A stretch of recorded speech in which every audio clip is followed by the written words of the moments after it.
Seja bem-vindo a mais um Bicast, nosso programa aqui, Papo com Brandão, onde eu convido amigos, especialistas do mercado a vir tomar um vinho comigo, a trocar uma experiência, onde eu me coloco aqui na cadeira de aprendiz e venho explorar o conhecimento desse convidado. Hoje, um amigo que eu tenho a satisfação de acompanhar a carreira, admiro muito, Leonardo Rezende, da Líder CPA, nosso amigo mais conhecido como nosso contador de confiança aqui na Flórida. É uma satisfação receber você aqui, meu amigo. Que isso, Brandão. Fico muito feliz com o convite. Quando você falou comigo, eu falei, poxa, oportunidade de ir lá conhecer o seu espaço, que é lindo, parabéns. E é um prazer estar aqui, né? Espero que a gente possa, nesse bate-papo aí, compartilhar conhecimento, né, com seus seguidores, a gente que possa estar compartilhando mesmo e isso gera mais frutos na nossa comunidade brasileira. E você faz um trabalho muito bacana com essa comunidade. Aproveitando, quem é o CPA Leonardo? Como que você chegou? Como é que você escolheu essa profissão? Como é que você se tornou esse profissional e o quanto você está envolvido com a comunidade brasileira aqui? Boa pergunta. Bem, Léo Rezende, nasci no Brasil, vim para cá com 11 anos de idade, né? Sou mineiro de nascimento, mas já moro aqui no sul da Flórida há mais de 23 anos. E sempre gostei desse ramo de business, né? Quando eu estava no high school, tinha uma classe lá onde você tinha que pesquisar sobre a sua carreira. E eu, gostando de business, busquei as opções que eu tinha e rapidamente me interessei pelo ramo de contabilidade. E desde aquele momento, sempre segui essa trajetória. Me formei aqui nos Estados Unidos, com meu bacharel, com meu MBA.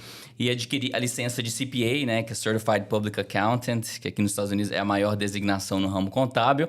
E desde então, abri a minha própria firma, né? Hoje eu tenho a Líder CPA, já faz 8 anos, ajudando aí a comunidade brasileira, tanto na parte contábil e fiscal. E é um enorme prazer estar aqui com você hoje. E o envolvimento na comunidade é algo que eu acho que é de suma importância, a educação em si. Estou no ramo de educação também, eu acho isso muito valioso, porque é algo que transforma vidas, né, Brandão? Com certeza, com certeza. Vamos lá, a pergunta que as pessoas sempre me fazem e eu falo, consulte o seu contador de confiança. Eu acredito muito que eu tenho 7 anos de Estados Unidos e uma das coisas importantes que eu aprendi é cada profissional ele tem a responsabilidade sobre a sua área de atuação. No Brasil, normalmente, a gente entende um pouco de tudo e a gente quer dar pitaco sobre tudo. Exato. Aqui nos Estados Unidos, nós precisamos entender um pouco de tudo. Mas quando a gente precisa de uma informação, precisamos consultar. Eu acho que aqui a gente dá mais valor a isso, né? Então, quando as pessoas vêm conversar comigo, Brandão, poxa, eu quero fazer um investimento imobiliário nos Estados Unidos, eu quero construir casa nos Estados Unidos. A próxima etapa dele é perguntar, e como é que funciona o imposto? Quanto é que eu vou pagar de imposto? Dá vontade de dizer que eu não tenho bola de cristal. Mas, educadamente, eu sempre falo o seguinte. Eu acredito que a tributação ela é muito personalizada à sua empresa. Então, você precisa que o seu contador diga para você uma projeção do quanto você vai pagar disso. Exato. Tá certo o que eu falo? Olha, tá certo, porque cada caso é um caso. Né? E a tributação aqui nos Estados Unidos, na grande maioria das vezes, ela vai acontecer a nível pessoa física. E a nível pessoa física vai levar em consideração os outros rendimentos da pessoa, né? A pessoa pode ter investimento de renda de aluguel, de aplicações financeiras, renda de salário, trabalho autônomo. Então, assim, como tudo vai se juntar numa declaração de imposto de renda pessoa física, a sua resposta está correta, porque cada caso é um caso e para a pessoa saber o quanto que ela vai pagar de imposto, ela tem que levar em consideração outros fatores também. Então, boa. Então, show de bola, estou protegido. Exatamente. Porque eu entendo de construção, eu não entendo de contabilidade individual. Mas, como é que se paga imposto nos Estados Unidos? Então, vamos lá. Aqui nos Estados Unidos, o imposto ele sempre é pago E, de novo, vai depender do tipo de renda. Vamos falar um pouco mais sobre o mercado imobiliário aqui. Nós temos algumas situações. A gente tem uma situação onde há uma venda de um imóvel, sendo ele que você comprou, que você construiu. O imposto será pago no momento onde houver a venda, a realização, e possivelmente nós vamos ter um ganho de capital, né? Pode dar prejuízo também, esperamos que não, mas o imposto nesse exemplo será pago no momento da venda. Numa atividade de aluguel, por exemplo, né, o lucro líquido da atividade de aluguel ele vai ser apurado naquele ano fiscal, que vai de janeiro até dezembro, e sobre esse lucro líquido é que será cobrado o imposto de renda. Então, ou vai ser um ganho de capital, ou vai ser o lucro líquido de uma atividade de aluguel. A palavra-chave é sempre essa, né? Planejamento. Exato. E a outra é consultar um profissional daquela área. De preferência, de confiança, que atue com isso. Por exemplo, nós conhecemos diversos contadores, diversos CPAs. Mas quem é o CPA? Quem são os CPAs que trabalham voltado muito forte para a área imobiliária e voltado também com cliente internacional? Porque a tratativa é diferente, né? Sim. A tratativa é totalmente diferente. Com certeza. A tributação internacional ela é bem complexa. Então, quando se envolve aí estrangeiros que estão fazendo negócio aqui nos Estados Unidos, ou até mesmo residentes daqui dos Estados Unidos que fazem negócio fora do país, a tributação internacional ela é muito complexa, está sempre mudando, né? Então, é muito importante, se você se encaixa nesse perfil, você está contratando um profissional que entende de tributação internacional, preferencialmente um CPA, para poder estar te ajudando, porque as multas, quando você faz algo errado, são altíssimas, né? Tem multas que é de $10 mil por ano, outros de $25 mil por ano, entende? Por um simples erro, né? Por uma falta de atenção ou de conhecimento do profissional que você está contratando e está achando que entende dessa questão. Léo, uma pergunta extremamente pessoal. Vamos lá. Vamos lá. Aprofundar esse papo aqui. Vamos lá. Ó, meu sogro, Pedro da Bela, chegou comigo e falou, pô, parabéns aí, carreira tá muito bacana, CNF bombando, quero investir com você. E aí, eu como família, né, passo atrás. Fazer negócio com família é mais complexo. Sim. E aí eu falo, Pedrão, poxa, tem que planejar muito bem. Calma, vamos lá, vamos pensar aqui. A primeira coisa é, qual a estratégia que você vai utilizar para esse investimento? Você vai investir nos Estados Unidos, depois você vai querer retornar esse dinheiro para o Brasil? Não, vai ficar nos Estados Unidos. Você vai ficar com o lucro, você vai reinvestir. É uma série de perguntas. E aí, eu queria que você olhasse para mim, como fosse meu sogro, o cara que está lá no Brasil, que enxerga, visita os Estados Unidos, gosta dos Estados Unidos, entende a importância de dolarizar o patrimônio, de fazer uma reserva em dólar. Estados Unidos é um ambiente seguro para fazer investimento. Real estate é extremamente seguro para fazer investimento. Então, para esse cara que quer dar o seu primeiro passo, quando ele senta com você, qual os principais direcionamentos que você dá a essa pessoa? Olha, essas perguntas que você fez para ele são totalmente relevantes, tá? Principalmente voltado aí para a parte do imposto de renda. Né? Quando um estrangeiro investe numa corporation aqui nos Estados Unidos, uma C Corp, e essa empresa ela está tendo lucro, a empresa ela paga um imposto sobre esse lucro. Se o estrangeiro decide retirar ou se pagar dividendos, né, dessa empresa, vai haver uma segunda camada de imposto que é de 30%. Okay? Então, é muito importante essa pergunta que você fez, Léo. O sogro, você vai querer retirar esse dinheiro dos Estados Unidos? Tá? Na grande maioria das vezes, para negócios voltados para o real estate, as LLCs são uma ótima estrutura para você se fazer negócios aqui. Okay? Porque existe uma tributação única. Tá? Ela não tem um double taxation, que nós chamamos aqui, não tem uma segunda camada de tributação. O que eu recomendaria para vocês, se viessem a fazer negócios juntos, seria vocês montarem uma entidade legal, uma empresa, uma sociedade, algo bem formal mesmo, legal. Provavelmente uma LLC, uma Limited Liability Company, para ver essa proteção legal entre vocês. E uma tributação única, que seria sempre sobre o ganho. ok? Você vai estar apurando o ganho ou o lucro daquele ano, dessa atividade, sendo ela uma atividade de aluguel, uma compra e venda de imóvel com ganho de capital. E sobre esse ganho, cada um vai estar pagando o seu imposto a nível pessoa física ali. No caso do seu sogro, ele estaria enviando uma declaração de imposto de renda americana para poder declarar esse lucro que ele teve aqui e pagar esse imposto somente uma vez, porque ninguém quer pagar imposto, muito menos 2 vezes pela mesma renda, certo? No caso, ele tem uma estrutura contábil no Brasil. Você cuida da estrutura contábil Estados Unidos. Certo. Mas você se comunica com o contador dele para auxiliar isso? Porque eu imagino que o contador médio brasileiro não tem um conhecimento de como funciona os Estados Unidos. Então você ajuda nesse meio de campo também, cara? Com certeza, com certeza. A gente lida diariamente com contadores brasileiros dos nossos clientes. A gente tem que ter uma comunicação muito efetiva e rápida e clara, porque afeta muito tanto o Brasil quanto os Estados Unidos. Principalmente se a pessoa é uma residente fiscal brasileira ainda, ela não está aqui, nós temos que explicar exatamente como que vai funcionar essa estrutura para que possa ser reportada da forma correta lá no Brasil. Então, com certeza é algo que nós fazemos, tanto com contadores quanto com advogados tributaristas do Brasil. A gente tem essa conexão para poder deixar tudo bem alinhado ali e não ter surpresas, né? Sabe o que me chama a atenção? É que, claro que se torna complexo por ser um outro país, um outro idioma e tudo mais. Mas no final do dia, é muito simples os Estados Unidos. Sim. Porque a gente está falando do lucro real. Cara, colocou 15, vendeu por 20, sobrou 5. Desses 5, o que é lucro? O que teve de despesa aqui? Ah, teve de despesa 4. Então vai pagar só sobre 1. E sobre esse 1 é pago ainda na pessoa física. Então é muito justo. Sim.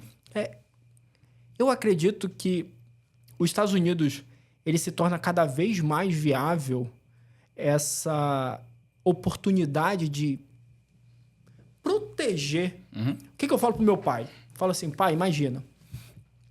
Trabalhando, o senhor tem uma carreira aí de pelo menos uns 30 anos trabalhando para o senhor construir o seu patrimônio, o patrimônio da sua família. Imagina o senhor pegar tudo isso, deixar ele alocado em uma moeda que cada vez mais está desvalorizando.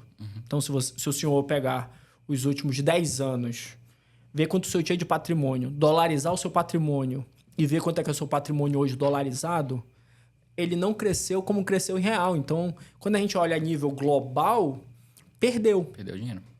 Então, quando você pensa em proteger nos Estados Unidos, dolarizar lá nos Estados Unidos, né? Essa visão do brasileiro que ainda está no Brasil, é muito simples, é muito seguro e é muito justo.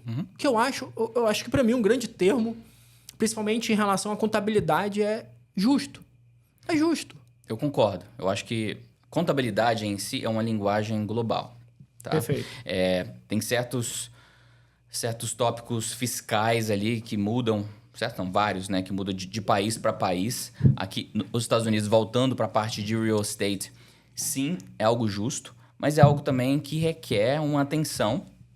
Tá? Eu não aconselho os clientes simplesmente terceirizarem o controle. Eu sempre aconselho você sempre estar analisando os relatórios financeiros da empresa, pedir para o seu contador te explicar o que está sendo reportado ali para ver se isso faz sentido para você. Voltado para o mercado de construção, principalmente, a contabilidade ela tem que ser feita de uma forma que realmente contabilize todos os gastos do imóvel. Okay? Tem algo que se chama capitalização dos gastos. Então, quando você está contratando... Esse é interessante, Quando você está contratando um engenheiro ou o construtor, todos esses gastos que você está tendo com o imóvel, com uma casa, vamos dizer, isso não é despesa. Contabilmente falando, isso não é despesa. Isso é um investimento que você está fazendo, você está capitalizando, você está aumentando o custo. Contabilmente falando, em vez de você colocar como despesa daquele ano, você tem que colocar no balanço da sua empresa como um ativo. Olha, eu tenho essa casa que está em construção, todo gasto que eu tenho com essa casa, é como se fosse um projeto. Você tem esse projeto, todo gasto que você está tendo, você tem que alocar a esse projeto. Porque isso tudo vai ser o custo total dessa casa. Lembra quando eu falei que o ganho de capital ele é sobre o valor de venda menos o valor de custo? Então, quanto maior o valor de custo, menor o ganho.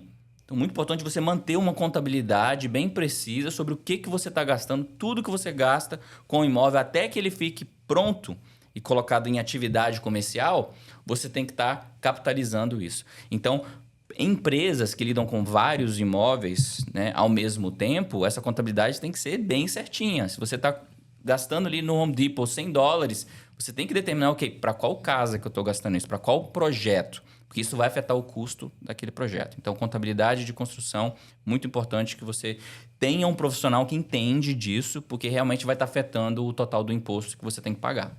Interessante. Agora, eu tenho um cliente, ele é construtor no Rio de Janeiro. Tá.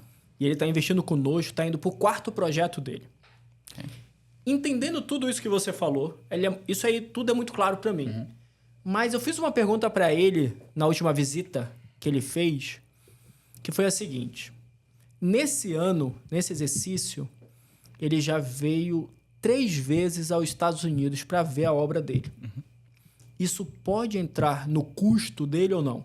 Pode sim. Na verdade, isso daí seria uma despesa operacional da empresa, porque ele, na verdade, ele precisa vir para os Estados Unidos para ver como está o projeto dele, um investimento que ele está fazendo.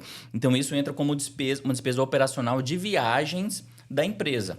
Não necessariamente está sendo vinculado com o projeto em si, não é um custo direto que está tendo com o imóvel. Então, por exemplo, ele tem 4 projetos em fases diferentes.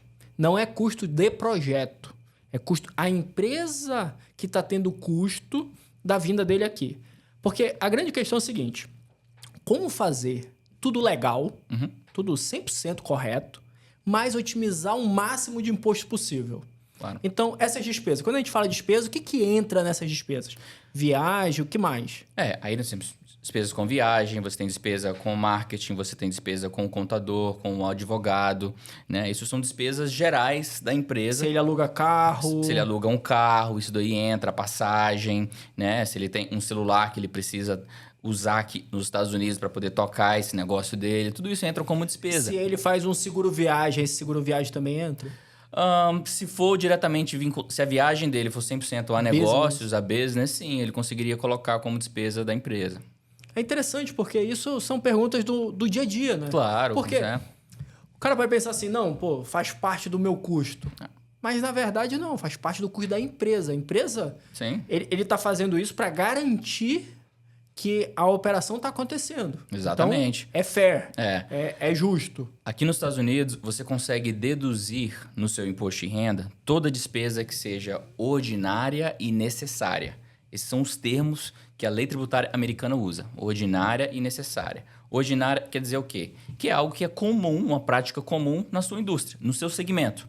Tá? E necessária é algo que você realmente precisa para poder tocar o seu negócio. Então, contando que se encaixa nessas duas categorias, você consegue deduzir no seu imposto de renda. A viagem dele para cá, ele pode argumentar que é algo, já que ele é um investidor estrangeiro, é algo que é necessário. Ele precisa vir para poder ver como é que estão, né, como é que estão as obras dele. E é ordinária, sim. Para um investidor estrangeiro que vem aqui para os Estados Unidos, todos eles precisam pagar passagem para poder vir até aqui. Né? Agora, claro que se ele está vindo a passeio e se ele gasta aqui nos Estados Unidos 20 dias...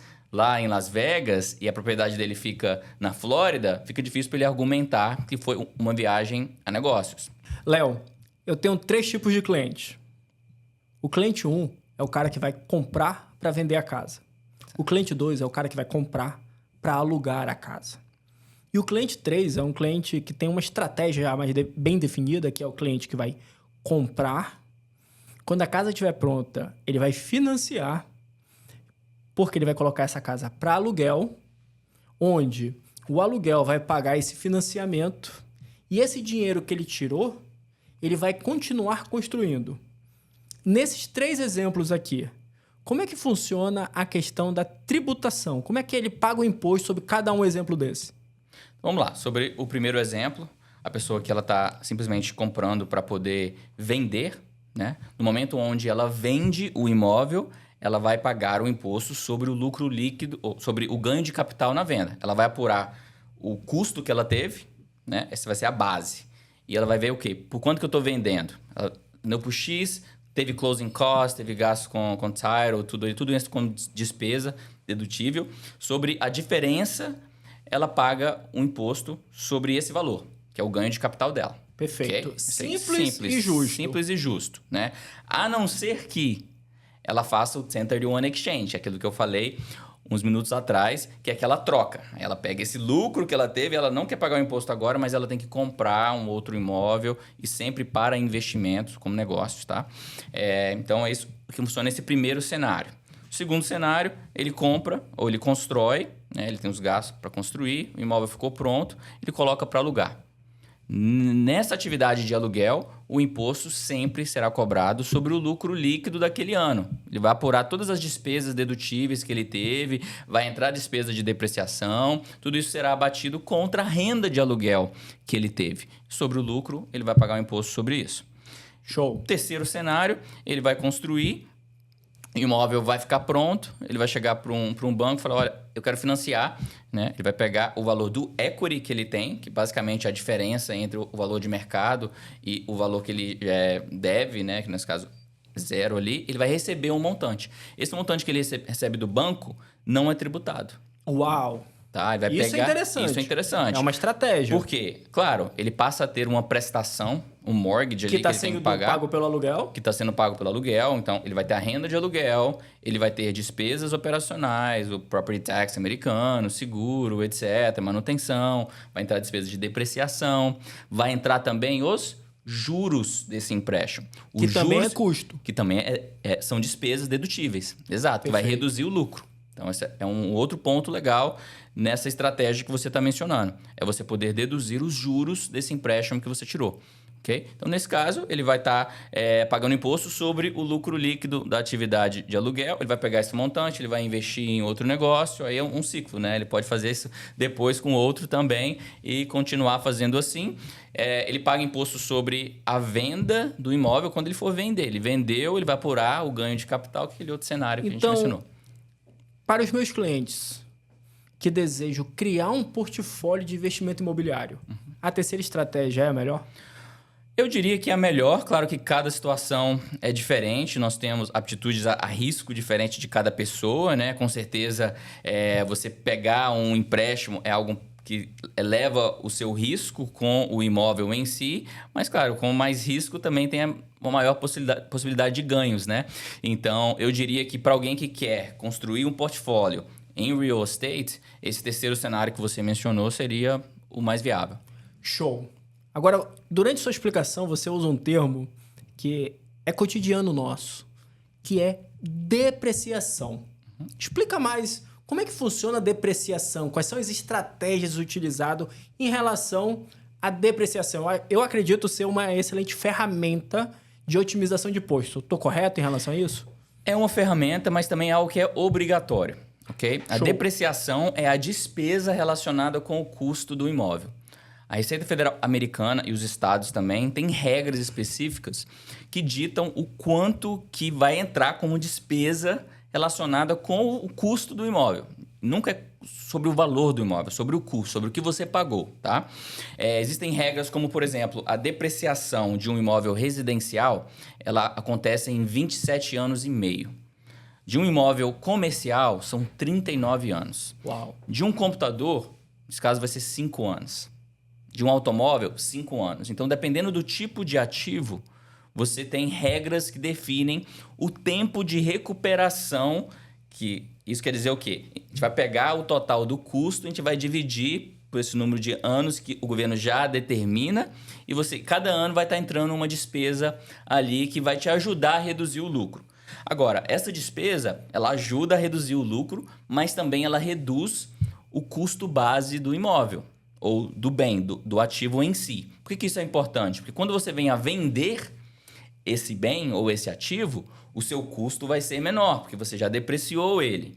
E, consequentemente, o seu lucro vai ser maior, certo? Porque para poder apurar o lucro, você pega o valor de venda menos esse valor de custo base, ok? Então, você tem uma vantagem em você estar depreciando isso o quanto antes. Porque você, com o imposto de renda, você sempre quer jogar ele para frente, né? Quanto mais tarde você pagar, melhor. Primeiro porque existe o custo do dinheiro, Perfeito. Né? O dinheiro no seu bolso hoje é bem melhor do que no futuro. Porque você pode pegar esse dinheiro hoje, investir e ter um retorno maior, certo? Então, existem estratégias de você depreciar esses bens de uma forma acelerada, ok? Dentro da lei. Dentro da lei, 100% dentro da lei. Então, quando eu menciono que, a depreciação de um imóvel residencial é 27 anos e meio, certo? O que eu posso fazer para eu poder acelerar essa depreciação? Poxa, 27 anos e meio é muito tempo. Eu vou estar tendo uma despesa de depreciação muito pequenininha por ano. O que você pode fazer para acelerar isso? Existe algo chamado Cost Segregation Analysis. É uma análise de custo segregado. Simplificando. Hoje, se você compra um imóvel, ele tem um custo que você gastou para poder comprar esse imóvel, ok? E, de regra geral, você tem que pegar esse valor de custo e dividir por 27 anos e meio. Só que nesse imóvel, existem bens ou ativos ali que têm, de padrão, uma depreciação menor do que 27 anos e meio. Por exemplo, o carpete, as portas, as janelas, são tipos de ativos que não são depreciados em 27 anos e meio. Só que se você não fizer essa análise, esse estudo, que você contrata uma empresa para poder fazer esse estudo, a empresa vai lá no imóvel e vai identificar todos esses ativos, vai separar, vai fazer essa segmentação e falar, olha, do prédio mesmo tem isso daqui. Mas você tem um carpete, você tem os fios, você tem as portas, as janelas, que são ativos que são depreciados, vamos dizer assim, em 7, 10 anos. Entende? Então, fazendo assim, você acelera esses ativos, você vai recuperar o custo deles em uma forma mais rápida. E, consequentemente, a despesa de depreciação nos primeiros anos serão maiores, que é o que nós queremos. Nós queremos reduzir o nosso lucro o quanto antes, pelo menos para fins fiscais, né? Para poder a gente pagar menos imposto agora, para sobrar mais dinheiro no nosso bolso, para a gente poder reinvestir e ganhar mais dinheiro. Então, isso é uma estratégia que pouca gente sabe, ok? Cost Segregation Analysis, tá? Uma análise de custo segregado, que isso se aplica para todos imóveis, tanto comercial quanto residencial. E se você é um investidor no ramo de imóveis aqui nos Estados Unidos, procure saber mais sobre isso, porque vai resultar em mais dinheiro no seu bolso. Show de bola. Caminhando para o final, pensando nessa comunidade brasileira, quem reside aqui, quem está no Brasil olhando, principalmente com todo esse cenário econômico, político, que quer vir para os Estados Unidos, quer começar a investir nos Estados Unidos, qual o seu conselho como estrangeiro, como migrante, mas também como um profissional? O que você pode dar de conselho para esse brasileiro? Olha, eu acho que para esse brasileiro que está pensando em vir para os Estados Unidos, eu acho uma ótima ideia. Eu gosto, se eu pudesse ter vindo antes. Eu gosto muito daqui. Eu tive a grande oportunidade de vir para os Estados Unidos com 11 anos de idade. Então, eu basicamente cresci aqui, mas eu lido bastante com clientes que estão vindo para cá. Não é fácil. A pessoa que está vindo para cá, ela tem que estar disposta a ralar. O americano trabalha e trabalha muito, tá? Então, mas realmente é algo que... Um conselho que eu dou seria planejar. E esse planejamento, é fácil falar, planejar, mas é em várias áreas da sua vida. Você tem algo chamado planejamento imigratório. Poxa, se possível, você não quer vir para cá e ficar ilegal aqui no país. Então, ter um planejamento imigratório é de suma importância. Tem milhares de tipos de vistos. Você deve sim estar consultando com um advogado de imigração. Pague ali pela consulta, vale a pena. Você vai ser exposto a oportunidades. De preferência, mais de um. Mais de um, exatamente. Ouça várias opiniões, né? Sempre com um advogado licenciado. Perfeito. Aqui nos Estados Unidos. Tenha um planejamento tributário. Show. Que é comigo. Muito importante também. A partir do momento que você vem para os Estados Unidos, você se torna um residente fiscal. A regra do jogo muda. Você passa a ser tributado aqui nos Estados Unidos sobre o seu rendimento global, incluindo sobre as suas empresas do Brasil, sobre o rendimento que você tem lá. Isso não necessariamente é algo negativo. Existem formas de você estar minimizando ou eliminando, muitas das vezes, o encargo tributário sobre isso, mas você tem que tomar ações, você tem que ter um planejamento, tomar ações para que isso não aconteça. E, claro, tem um planejamento familiar, né? A pessoa, quando está vindo para cá, aconselho, né, que você visite primeiro, veja a área, veja escolas. É muito importante aqui nos Estados Unidos, né? Tem áreas que têm escolas boas, né? Eu sempre digo, alugue seu primeiro imóvel, um ano, tenha experiência, veja se é realmente isso que você quer. Depois, se você tiver a oportunidade de comprar o seu imóvel, já vai estar mais consciente até. Com certeza. E chegando aqui, busque fazer networking. Conheça pessoas, converse. Grupos de networking, existem vários grupos muito bons de networking aqui, onde você pode ir lá, conhecer profissionais, fazer amizades, né? Então, isso é muito importante para que a sua transição seja, né, de uma forma, né, que nós chamamos aqui smooth, tranquila. Eu fiz uma visita num grupo de network que você estava lá presente. Eu fui convidado para falar sobre inteligência artificial. Boa, isso inclusive aí. por você, eu lembro. Boa. E tenho usado bastante coisa, depois a gente pode compartilhar. E vejo você também aos sábados na missa. E é uma grande satisfação encontrar com você lá na comunidade. Aproveitando o ensejo, o que você deixaria de uma grande informação valiosa hoje para o seu filho? Olha, eu ainda não tive a oportunidade de ter filhos. Quero muito. Um dia, se Deus quiser, vou ter essa oportunidade. Mas eu acho que, acima de tudo, é integridade. É a palavra. Eu acho que isso, quem me ensinou foi meu pai. E eu espero ter a oportunidade um dia de passar para o meu filho. O que você fala é algo de suma importância e você tem que honrar isso. Então, acho que integridade acho que é algo que eu espero ter a oportunidade de tentar passar isso para os meus filhos. E se eu pudesse dar um conselho para você de amigo, eu digo que um homem que ainda não tem um filho, ele ainda não é um homem completo. Boa, ok. Porque tudo bem a carreira, tudo bem os desafios, o crescimento pessoal, mas quando nós nos tornamos pai, agora realmente existe um motivo para viver, para lutar. Primeiro a nossa esposa e depois nossos filhos. Boa. E esse sentimento de pai, de agora eu sirvo para alguma coisa de verdade, é incrível.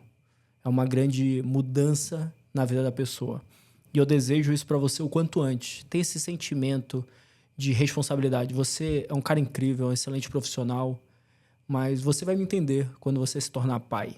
Porque você vai acordar e você vai saber realmente pelo que você está lutando e por quem você está lutando, cara. Boa, eu recebo. Muito obrigado. E se Deus quiser, um dia eu vou ter essa oportunidade, eu vou voltar e vou falar contigo. Você estava certo. Cara, uma satisfação receber você aqui. Eu espero de verdade poder, de alguma forma, que o nosso bate-papo aqui, o nosso vinho, tenha ajudado alguém. E a gente, com certeza, se coloca à disposição para contribuir, para tirar dúvidas. E, Léo, quem quer tirar uma dúvida com você, quem quer consultar você, quais são os meios, como é que a pessoa faz? Olha, nós estamos nas redes sociais, né? Tem Instagram, você pode buscar lá, leader.cpa. Tem o meu pessoal também, leo.rezende.cpa. Nosso website, leader.cpa. Tudo bem fácil de acesso. Entre em contato conosco, você pode estar agendando uma consulta, uma chamada introdutória, um bate-papo para poder ver se nós podemos estar te ajudando. É um enorme prazer estar conversando com pessoas, adoro isso. Então, entre em contato com a gente, será um prazer poder estar auxiliando aí, tanto na parte contábil, na parte fiscal, ou se não, coisa de vida aqui dos Estados Unidos. Show de bola. Muito obrigado, meu amigo. Valeu. Valeu.